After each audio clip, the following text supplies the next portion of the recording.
Graça e paz, igreja do Avivamento. Bom dia aos irmãos que estão aqui presentes nessa manhã de domingo. Hoje é dia 17 de janeiro de 2021. Bom dia àqueles que vão nos acompanhar e receber também a palavra do Senhor.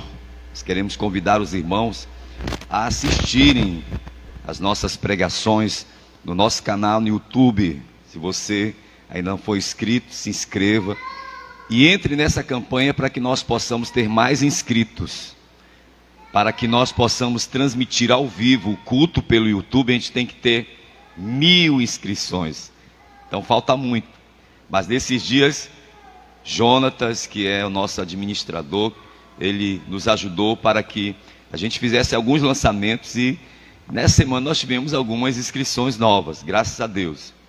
Contamos com os irmãos para promover novas inscrições no nosso canal no YouTube. A gente precisa usar a internet, amados, para divulgar a palavra de Deus. Nós temos também o nosso Insta, @mota.andré. Ali também a gente compartilha a palavra do Senhor. E queremos sim que o nosso canal no Facebook, que estamos transmitindo, ele possa ser útil para as pessoas que não podem chegar até a casa de Deus. Amém? Que o Senhor abençoe. Os irmãos podem sentar. Aqueles que têm Bíblia, que têm a palavra de Deus, eu peço que você leia comigo. Você me ajude nesta hora, por favor. Nós vamos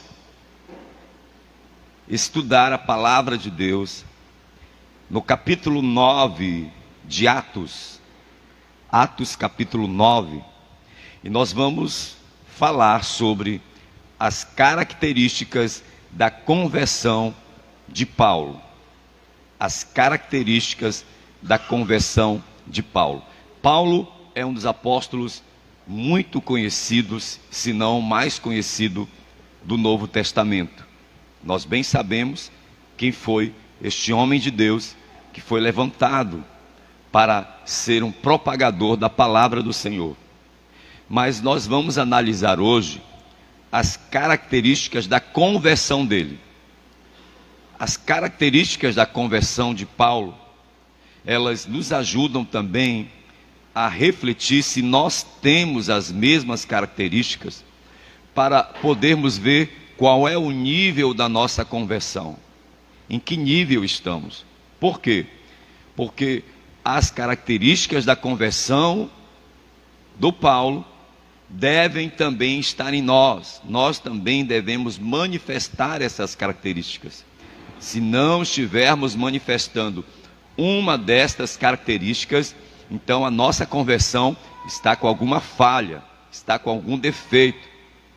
Então é preciso você analisar, perceber, porque todas estas características da salvação, da conversão do apóstolo Paulo, devem também estar na minha vida e na vida de cada um de nós. Todos devemos manifestar essas características. Nós vamos primeiro então para o momento da conversão, no momento do encontro dele com Deus, que está no capítulo 9. A palavra do Senhor diz, versículo 1: Saulo, respirando ainda ameaças e morte contra os discípulos do Senhor, dirigiu-se ao sumo sacerdote e lhe pediu cartas para a sinagoga de Damasco, a fim de que, caso achasse algumas que eram do caminho, ou alguns que eram do caminho, com letra maiúscula, seguidores de Cristo, tanto homens como mulheres, os levasse presos para Jerusalém. Enquanto seguia pelo caminho, ao aproximar-se de Damasco, subitamente uma luz do céu brilhou ao seu redor. Ele caiu por terra e ouviu uma voz que lhe dizia: Saulo, Saulo, por que você me persegue? Ele perguntou: quem é o Senhor? E a resposta foi: eu sou Jesus, a quem você persegue. Mas levante-se e entre na cidade, onde lhe dirão o que deve fazer. Os homens que viajavam com Saulo pararam emudecidos, ouvindo a voz, mas não vendo ninguém. Então Saulo se levantou do chão e, abrindo os olhos, nada podia ver. E, guiando-o pela mão, levaram-no para Damasco. Esteve 3 dias sem ver, durante os quais nada comeu nem bebeu. Muito bem, nesta primeira parte aqui, nós lemos do encontro de Jesus com Paulo. O encontro de Jesus com Paulo foi perfeito. Foi ali que ele se converteu. Foi ali que a vida dele mudou. A partir do encontro que ele teve com Jesus. Quantos aqui já tiveram um encontro com o Senhor Jesus? É a partir do nosso encontro verdadeiro, real com Jesus, que a nossa vida é transformada. Porque é Jesus que muda, é Jesus que cura, é Jesus que liberta de dentro para fora. Então a primeira parte da nossa conversão depende dessa experiência do novo nascimento. Depende desse momento em que Cristo nos chama e que nós nos colocamos na presença dele para servi-lo, para segui-lo. Nesse texto agora que acabamos de ler, nesse contexto agora, nós vemos Jesus apareceu, falou com Paulo, ele caiu, ficou cego. Agora o Senhor está na vida dele e ele está num processo. Dessa parte nós vemos então, Jesus operou na vida de Paulo. Então preste atenção. A parte que cabe a Jesus, ele faz a obra. Ele salva, ele cura, ele restaura. A parte que Jesus faz na minha vida é pessoal. Eu sei o que ele fez, eu sei como ele agiu, como ele está na minha vida. Você sabe? Jesus está na sua vida, amado? Jesus está na sua vida? Então você sabe. Agora, não pode ficar só entre isso assim, ó, entre eu e Deus. Quando nós nos convertemos, tem que ser revelado o fruto dessa conversão. As características têm que ser manifestadas. Por quê? Porque agora Deus agiu na minha vida. E as pessoas vão ter que ver Deus na minha vida. Paulo foi para Damasco para matar os crentes. Agora Jesus encontrou ele. Ele está lá em Damasco, está cego. Agora, se ele se converteu, as pessoas vão perceber, vão ver a mudança na vida dele. Vão perceber agora o que está acontecendo na vida dele. Ele não vai ser mais o mesmo. Como ele mesmo diz em 2 Coríntios 5,17, ele diz, se alguém, porque nem todos estão em Cristo, tem muita gente que está na igreja, está na religião, mas não está em Cristo. Se alguém está em Cristo, é uma nova criatura. As coisas velhas já passaram e tudo se fez novo. Foi ele mesmo que disse isso. E agora, se Jesus está na vida de Paulo, ele tem que revelar uma nova vida. Aquele homem velho morreu, agora nasceu um novo homem. Se você que está aqui, se você que me ouve, se Jesus está na sua vida, se você teve um verdadeiro encontro com o Senhor, você tem que manifestar o testemunho. As pessoas têm que perceber, tem que haver mudança na sua vida. E as características são essas. Nós vamos então para as características da conversão de Paulo. Primeira característica. Aqui está a palavra do Senhor no versículo 11. Versículo 11 aí de 1 Coríntios. Acompanhe. Diz assim: então o Senhor lhe disse, o Senhor falando para Ananias, porque Deus está mandando Ananias, o Senhor está mandando Ananias, que é um crente lá de Damasco, para ele ir até onde está o Paulo. Levante-se, vá à rua que se chama direita, na casa de Judas, procure um homem de Tarso chamado Saulo. Ele está orando. Diga comigo, orando. Repita comigo, orando. Primeira característica da conversão. Paulo acabou de ter um encontro com Deus, ele está orando. Orar é falar com Deus, é dialogar com o Senhor, é ter a comunhão com o Senhor, é ter uma vida devocional, uma vida consagrada ao Senhor. Neste momento, Paulo também está sem comer e sem beber. Ele passou 3 dias em jejum. O jejum que está trazendo a oração dele uma consagração maior. Então a primeira coisa que está acontecendo na vida de Paulo agora é ele se relacionando com o Senhor através da oração. Porque a oração, ela não é só para a gente pedir, não é só para a gente bater na porta de Deus. Infelizmente, a maioria de nós só ora no momento de aperto, de dificuldade. Deus até manda problemas para que nós possamos despertar para buscá-lo. Mas não deve ser assim. Nós devemos orar porque queremos ter comunhão com o Senhor. A oração é a respiração da alma. Repita comigo. A oração é a respiração da alma. Meu irmão, quando você para de orar, você morre espiritualmente. Você esfria. Por isso que muitos hoje cristãos, no meio dessa aflição que estão orando. Quer dizer, nem todos estão buscando verdadeiramente ao Senhor. Mas os problemas o Senhor envia para sacudir a gente, para a gente buscar a presença dEle, para a gente entender que precisamos da ajuda dEle. Mas não deve ser assim, não deve ser apenas por pressão que a gente deve orar. A gente deve orar por amar ao Senhor, porque a gente quer se relacionar com Ele. Então, nesse momento da conversão de Paulo, Paulo está sozinho, em jejum, orando, buscando comunhão com o Senhor, para ele entender o que Deus está fazendo na vida dele.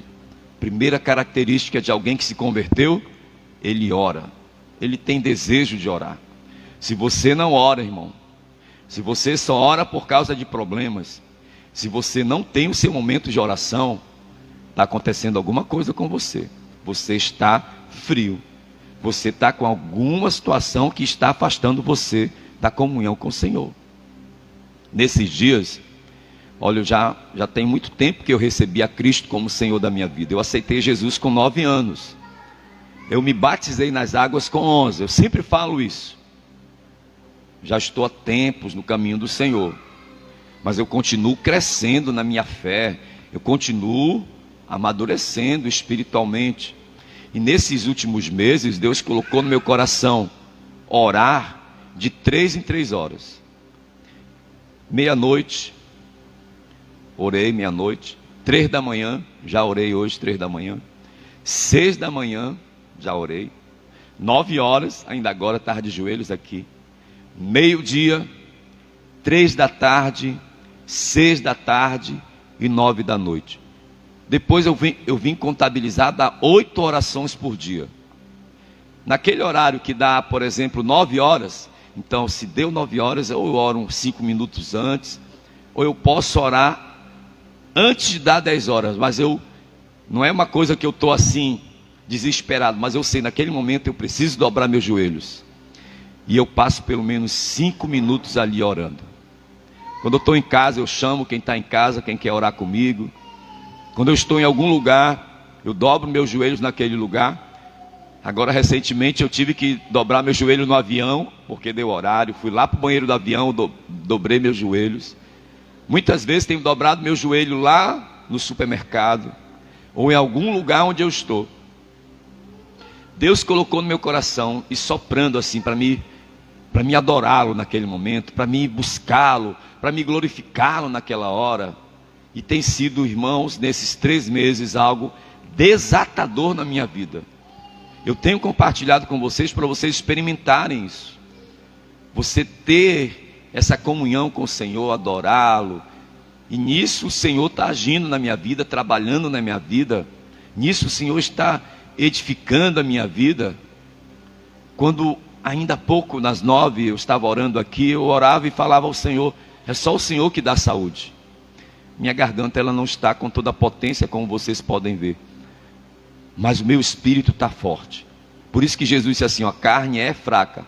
Vamos colocar aqui, a carne é minha garganta é fraca, mas o espírito ele é forte. Então eu posso estar abatido assim nesse momento por causa da minha garganta e não ter toda a minha potência, mas a minha fé está fluindo, a vontade, o desejo de fazer a obra do Senhor. E nós temos pregado, evangelizado, estamos aqui hoje ministrando, porque a oração é que nos fortalece, amém, amados? Crente que não está orando, ele não está bem, ele precisa, e ele tem que ter o hábito, ele tem que estar disponível, ele tem que viver isso. Não estou dizendo aqui para ninguém ser fanático, nem estou dizendo que eu sou fanático. Estou dizendo que a oração é relacionamento, e o Senhor chama a gente. E o Paulo aqui, quando ele se converte, ele está, quando ele se converteu, ele está, a primeira coisa que acontece com ele está orando. Veja a segunda característica. Olha o que a oração ela vai produzir na sua vida. Você que está só gastando tempo com tantas coisas. Olha só. Segunda característica. Preste atenção porque existe uma sequência. A segunda característica, ela está no versículo 17. Versículo 17 diz: então Ananias foi, entrando na casa, impôs as mãos sobre Saulo, dizendo: Saulo, irmão, o Senhor Jesus que apareceu a você no caminho para cá, me enviou para que você volte a ver e fique o quê? Cheio do Espírito Santo. Paulo já estava orando, ele já estava jejuando, ele já estava em comunhão com Deus. Quando Ananias chega ali, enviado pelo Senhor, Ananias põe a mão sobre ele, e Paulo é cheio do Espírito Santo. A segunda característica da salvação é ser cheio do Espírito Santo. Todo servo de Deus, todos que confessam a Cristo, recebem o Espírito Santo.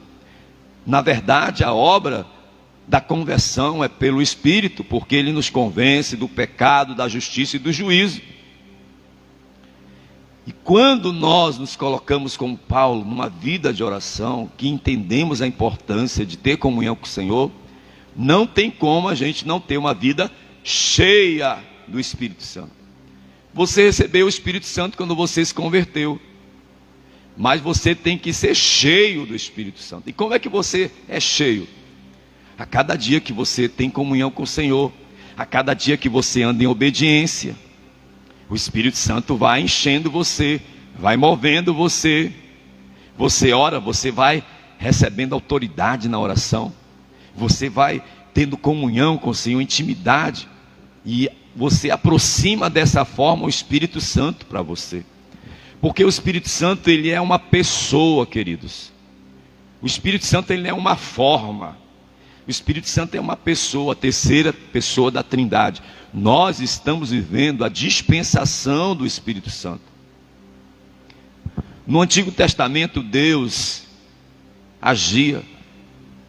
Nos Evangelhos, Jesus, ele se manifesta. Depois do livro de Atos, vem a dispensação do Espírito Santo. Jesus disse: fiquem em Jerusalém até que do alto vocês sejam revestidos do Espírito. Jesus disse isso para revelar a importância do Espírito Santo na vida dos discípulos, que eles não deveriam sair pregando logo, anunciando logo.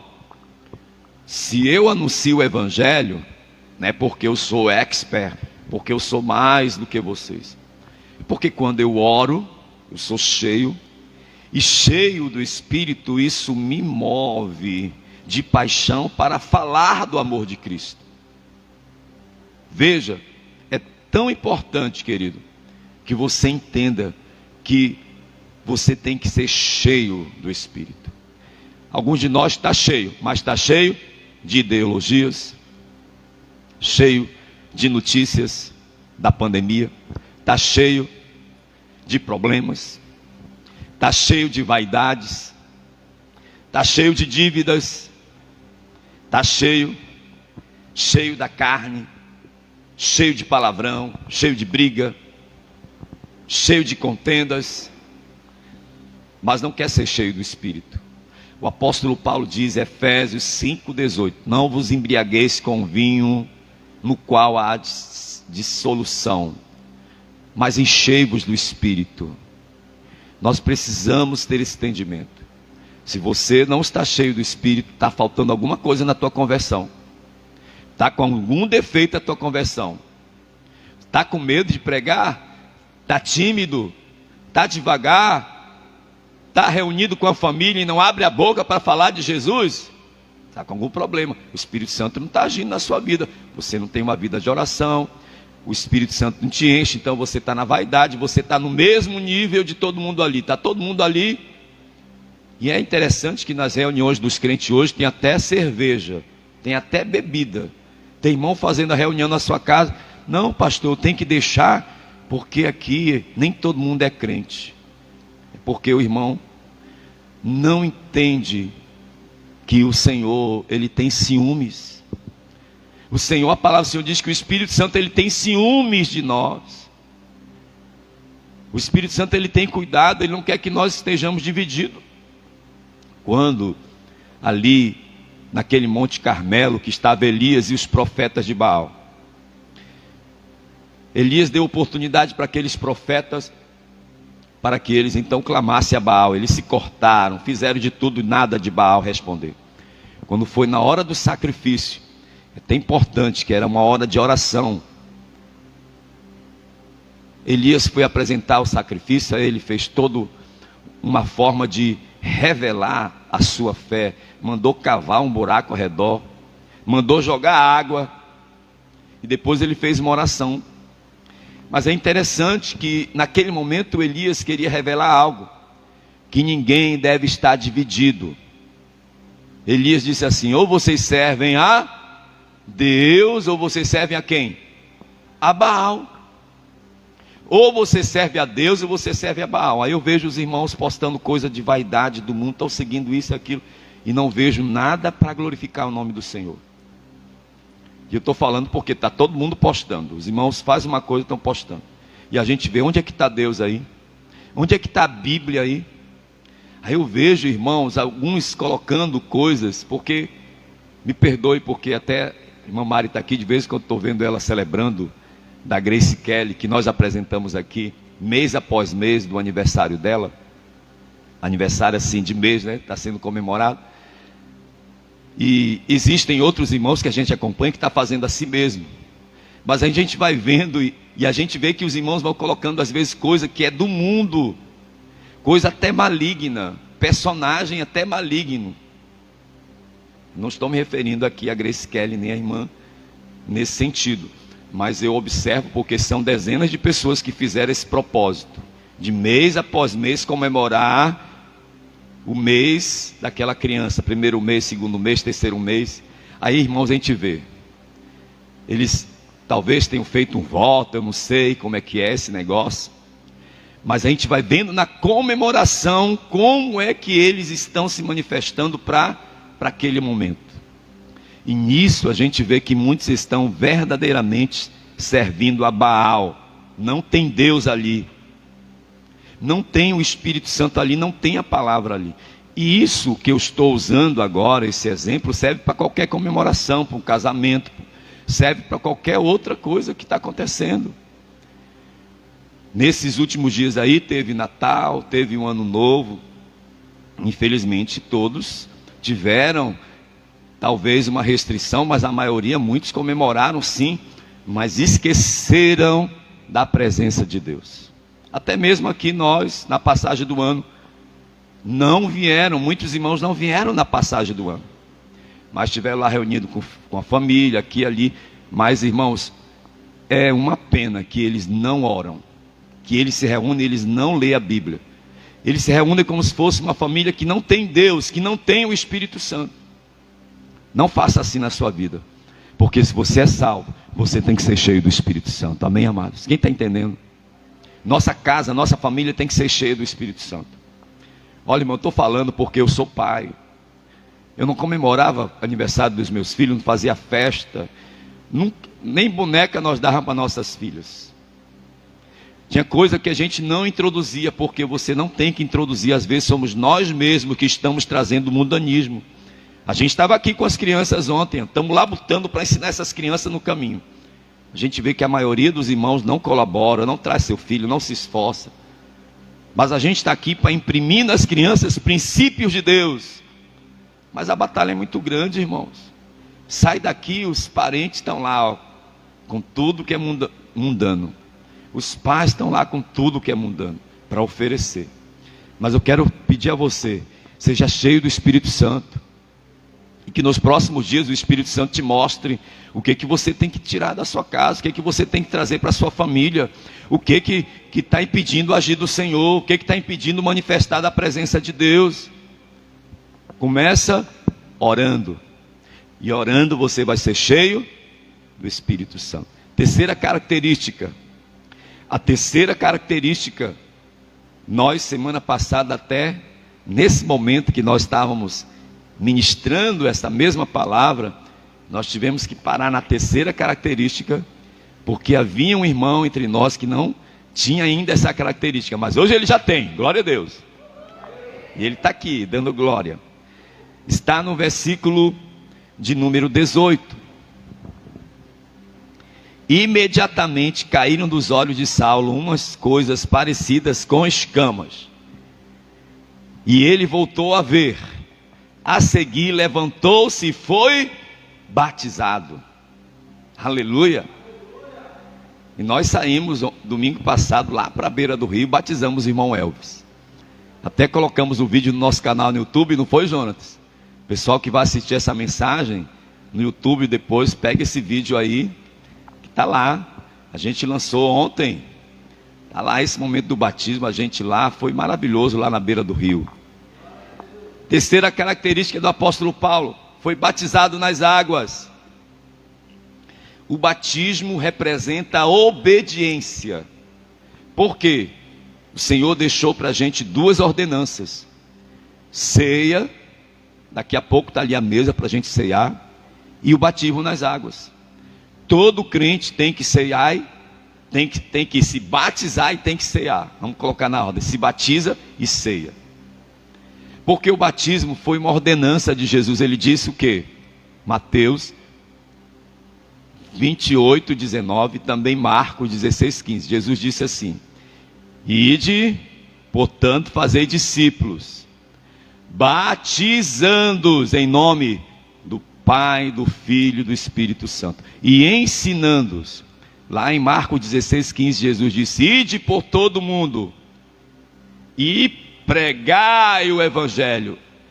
E essa parte de Marcos é mais assim entendida: quem crer e for batizado será salvo. Batismo revela obediência. Batismo revela obediência. Obediência ao mandamento. O crente, ele ora, ele é cheio do Espírito Santo, mas ele não é irresponsável. Ele tem uma Bíblia, ele tem a palavra de Deus para seguir. Ele é cheio do Espírito Santo, agora ele vai pelo toque. Eu estou sentindo, pastor, que Deus está me tocando aqui agora. Deus está me tocando para fazer isso. Não, o crente ele não tem que viver do toque, não. Ele tem que viver da palavra. Pastor, Deus não me tocou para ir para o evangelismo. A palavra do Senhor diz que você tem que pregar o evangelho a toda criatura. Porque se a Deus tem que te tocar, Deus o livre. Dá vontade de Deus te tocar também, irmão, em nome de Jesus. Mas veja, é obediência. Batismo é obediência. Então Paulo, olha só, um dos maiores apóstolos da Bíblia, ele se batizou. E quem foi que batizou ele? Quem batizou o apóstolo Paulo foi Pedro? Não. Quem batizou o apóstolo Paulo? Foi o excelentíssimo? Não. Foi um rapaz chamado Ananias, que era crente lá de Damasco, qual poderia até ser morto pelo próprio Paulo, que foi para lá para perseguir. Aliás, o Ananias, quando Deus mandou ele ir orar pelo Paulo, ele disse: Senhor, esse cara veio para matar a gente. O Senhor diz: não vai, porque agora ele vai ser um instrumento meu, e ele vai aprender o que é bom. Ele vai aprender a ser perseguido também. Aí o Ananias: tá bom, o Senhor foi lá. E agora Ananias que batiza ele. Tchubum. Morto para o pecado, levantado para andar em novidade de vida. Depois vocês veem o vídeo lá, irmão Elvis, quase que ele não levanta assim. Assim eu fiquei em dúvida, será que ele vai ficar firme mesmo? Senhor, vou afogar ele aqui? Não. Mas aí levantei ele. Aleluia.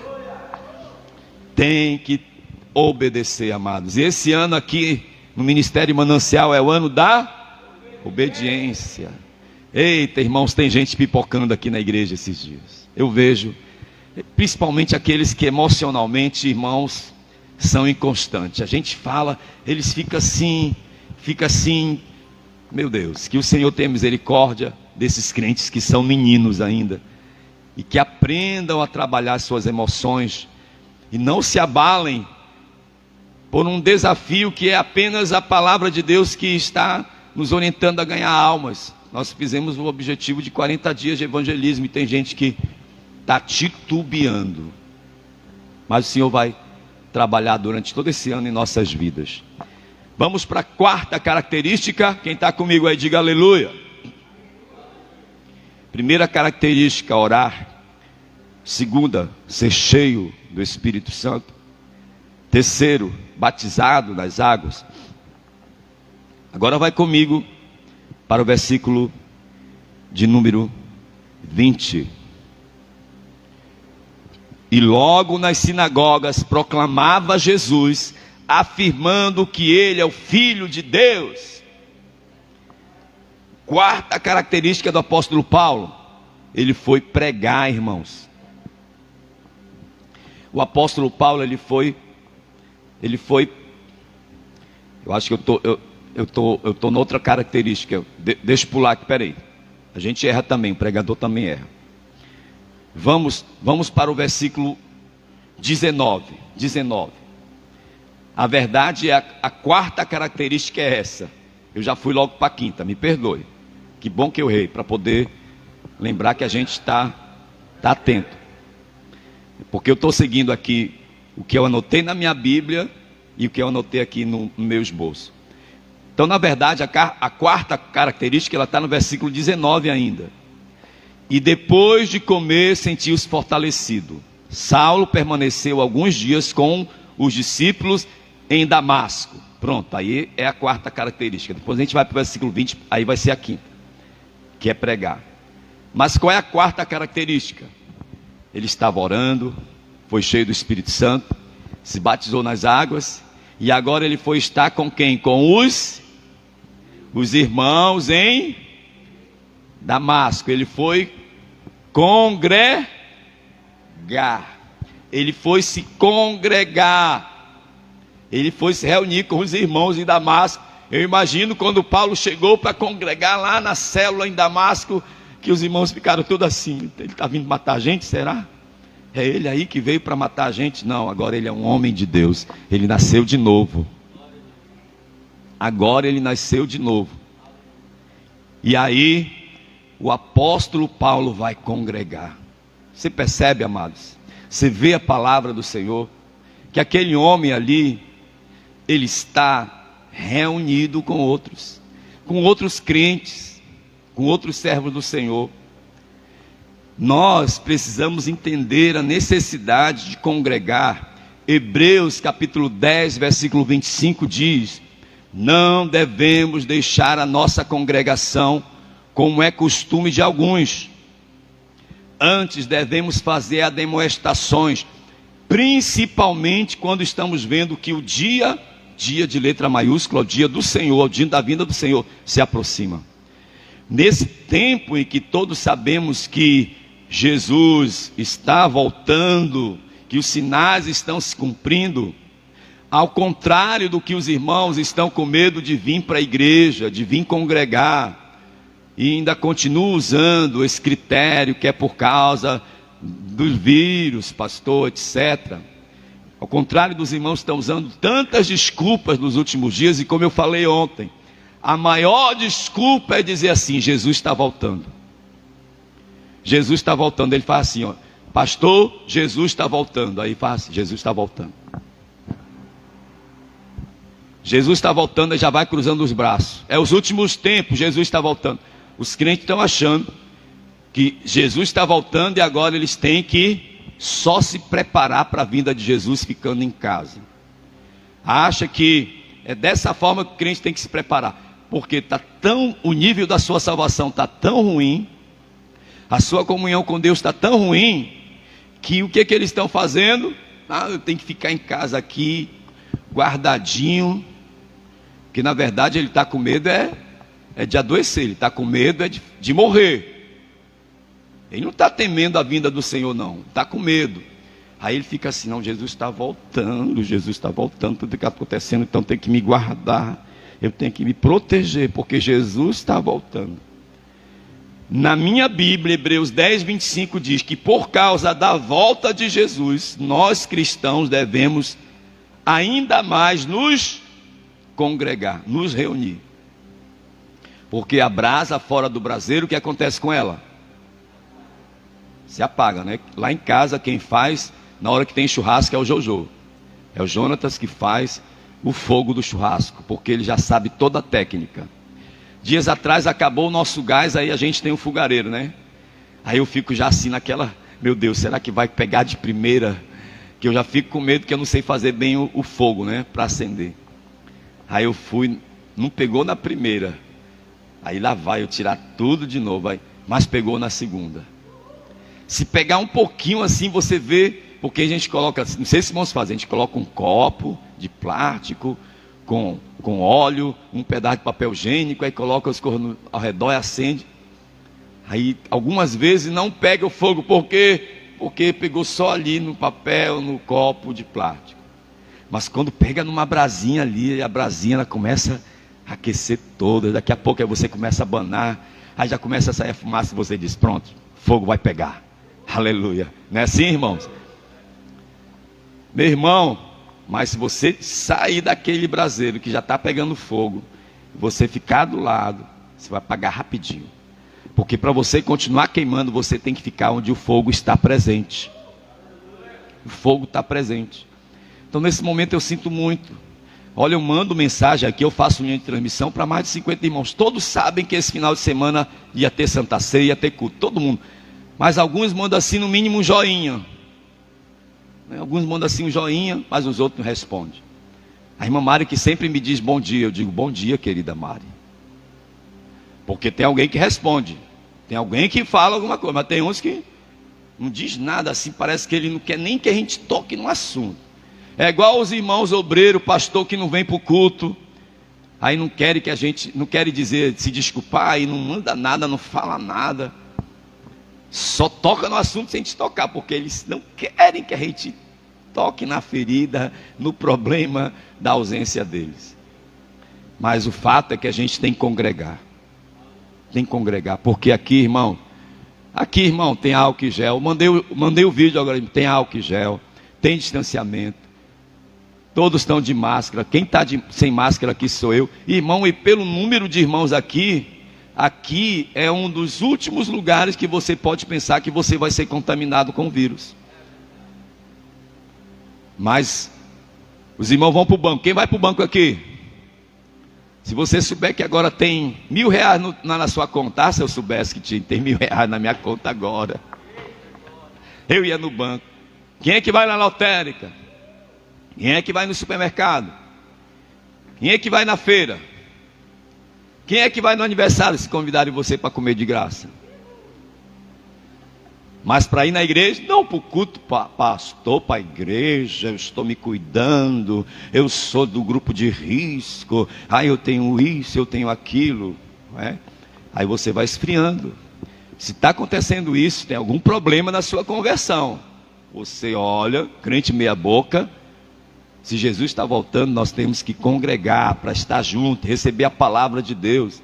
A gente ainda facilita, a gente ainda faz a transmissão para os irmãos ficarem em casa ainda. Às vezes dá vontade, não, hoje eu não vou transmitir não, porque os irmãos não vêm para o culto, dá vontade de não transmitir.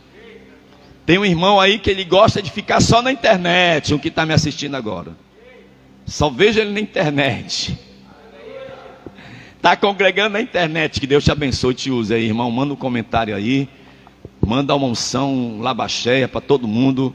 Que o Senhor te abençoe, amém? Não sei quem é esse irmão. Tu sabe quem é esse irmão? Não sei, eu estou jogando aí. Pode ser que tenha um irmão que está congregando só pela internet. Mas você tem que congregar presencialmente. Congregar é presencialmente, amém? Você tem que estar junto com os irmãos. E Paulo foi lá para estar com os irmãos em Damasco. Vamos lá? Quem está recebendo a palavra, diga amém. Você que está na internet, se tiver menos um, manda um amém aí. Manda um amém que você está ouvindo aí. Aleluia. Você que está acompanhando. Vamos para a quinta característica, que está no versículo 20, que eu até me antecipei, mas é a quinta. Diz assim: e logo nas sinagogas proclamava Jesus, afirmando que ele é o Filho de Deus. Vamos lá. Paulo se converteu, teve um encontro com o Senhor. Aí ele está orando, é cheio do Espírito Santo, se batiza nas águas, vai congregar com os irmãos. E agora? Ele já está o quê, irmãos? Não, fala para mim, o que Paulo está fazendo? Pregando. Ele já está pregando. Interessante que alguns pensam que pregar é só para pregador. Essa palavra pregar é predicar, é compartilhar, é falar de Cristo. Por isso que a Bíblia diz assim: e logo proclamava Jesus. Era o que ele estava falando de Jesus, do Jesus que ele tinha encontrado, que agora ele sabe que é o Messias. Ele já está falando para todo mundo ali em Damasco. Se você não está falando de Jesus, está com algum problema. O Evangelho é o poder de Deus. Paulo diz, Romanos 1,16: não me envergonho do Evangelho, porque é o poder de Deus para a salvação de todo aquele que crê. Ele sabe do poder do Evangelho, então ele prega esse Evangelho, boas novas, um Evangelho que salva, que liberta. A solução para o mundo é o Evangelho, e quem tem o Evangelho é a igreja para pregar esse Evangelho. Paulo está pregando o Evangelho. Irmão, pregue a palavra. Irmão, pregue o Evangelho. Vocês estão aqui, fala para o irmão que está do seu lado, diz: irmão, pregue o Evangelho. Pregue o Evangelho, fala: Jesus salva, Jesus cura, Jesus liberta, Jesus breve voltará. Fala do amor de Deus. Decora pelo menos João 3,16. João 3,16 diz o que, irmãos? Porque Deus amou o mundo de tal maneira que deu o seu Filho unigênito, para que todo que nele crê não pereça, mas tenha vida eterna. Irmão, pregar o Evangelho não é convidar as pessoas para vir para a igreja, não. Ah, pastor, eu convido. Convidar é convidar para vir para a igreja. Pregar é falar a palavra de Deus, falar do amor de Cristo para alguém. Paulo está pregando, você tem que pregar. Decora ali o plano de salvação. Compartilha, põe lá no seu estabelecimento, põe lá no lugar onde você compartilha com as pessoas, convive, coloca um versículo, coloca lá os louvores, coloca o sonzinho só com louvor. Quando a pessoa, você aqui gosta de louvores, eu sou uma serva de Deus, pega um folheto, já dá um folheto.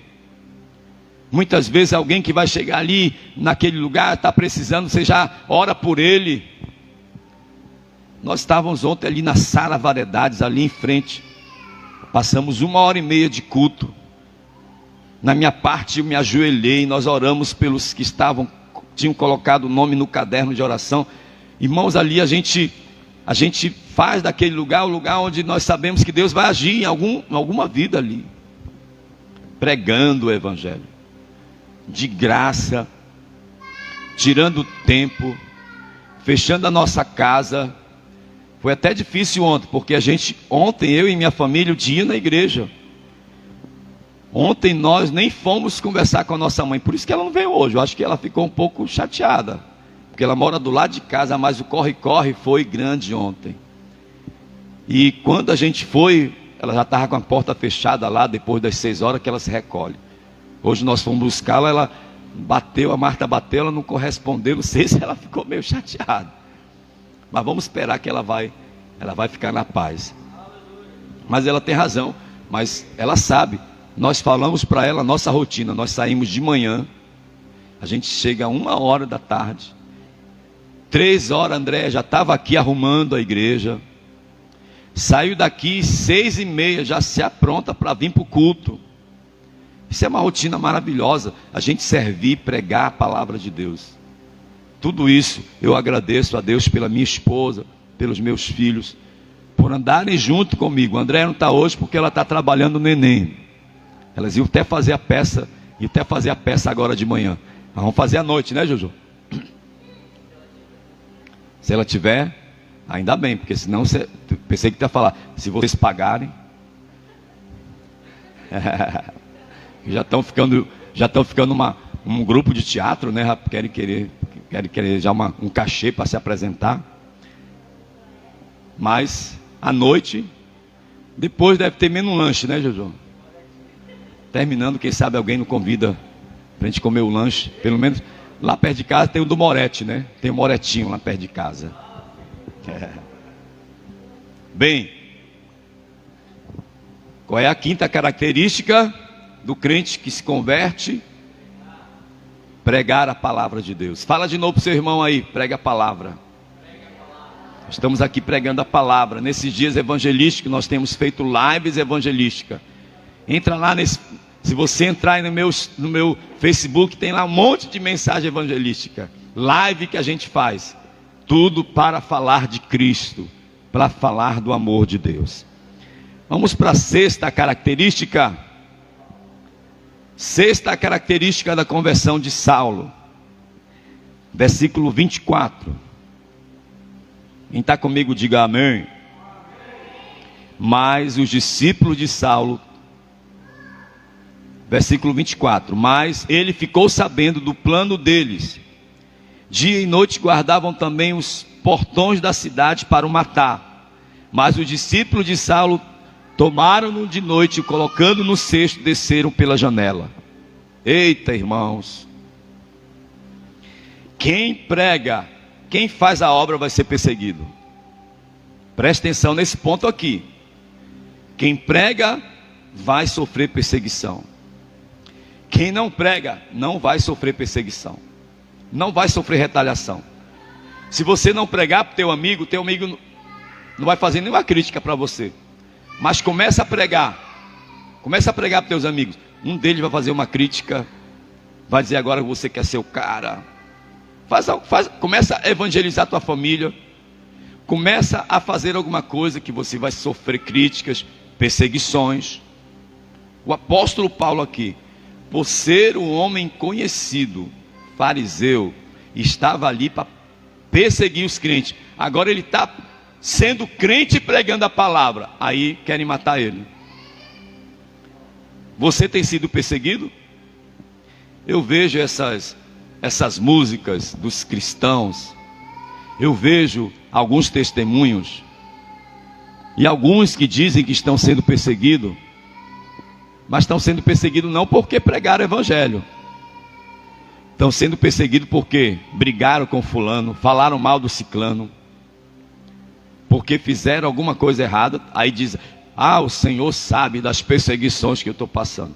Olha, irmão, perseguição pelo mau testemunho que você dá é uma coisa.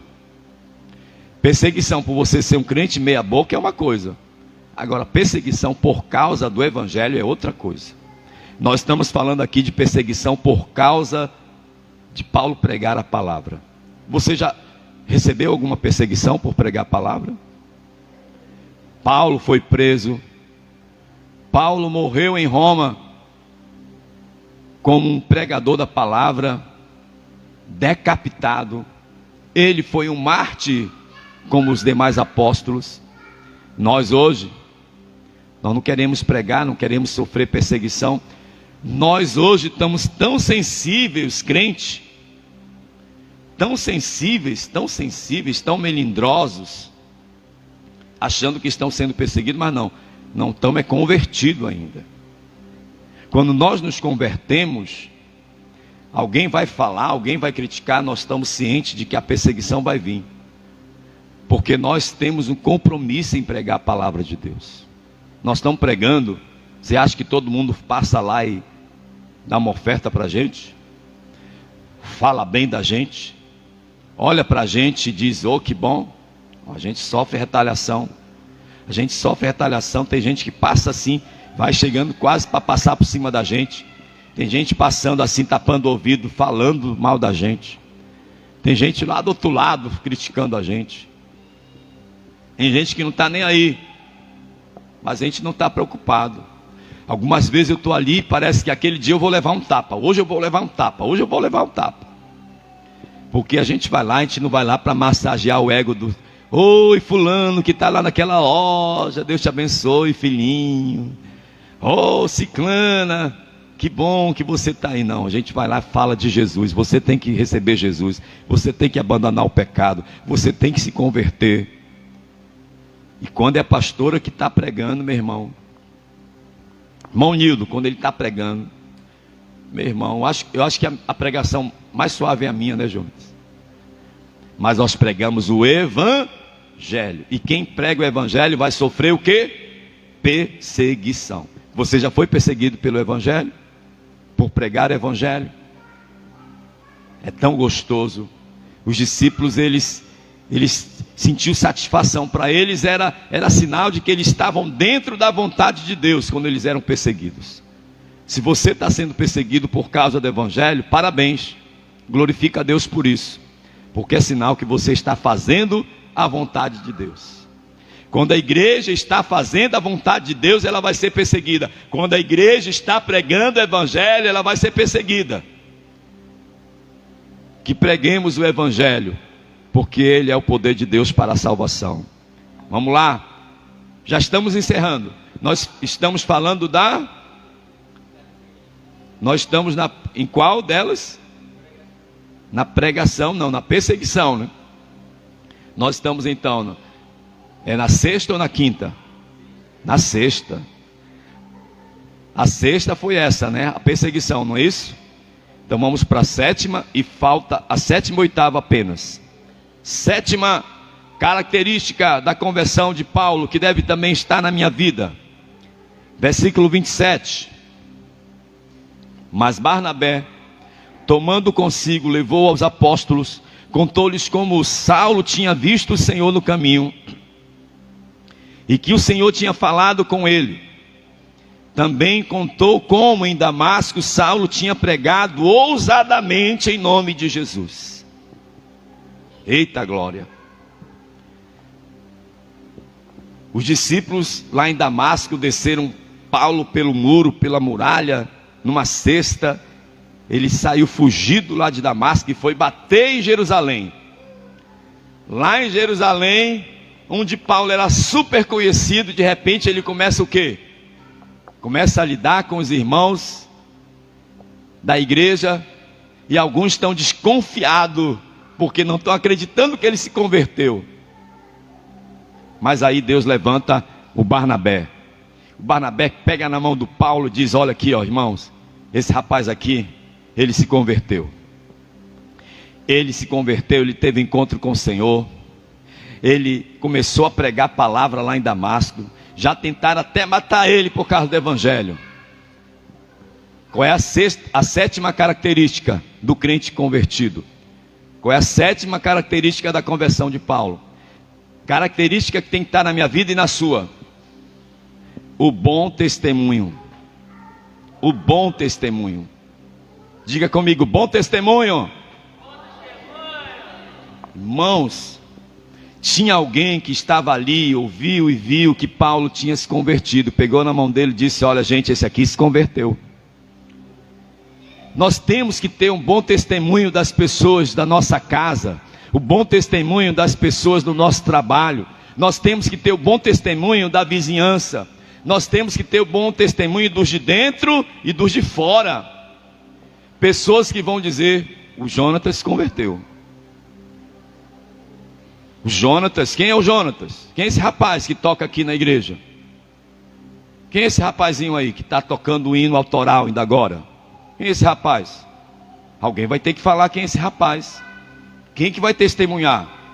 Será que ele é crente mesmo? Será que ele se converteu mesmo? Ou ele vem tocar aqui, depois ele vai lá com as meninas ali na rua? Hã? Será que ele está tocando aqui, mas quando ele sai ali? Quem é esse rapaz? Era essa a questão em relação ao apóstolo Paulo. Mas aí o Barnabé pegou na mão dele e disse: não, esse aqui se converteu de verdade. Se eu chegar na sua casa, o que as pessoas vão dizer sobre você? Os seus familiares vão dizer que você é convertido? Se eu chegar lá na sua vizinhança e eu perguntar quem é vocês, vão dizer que você é crente?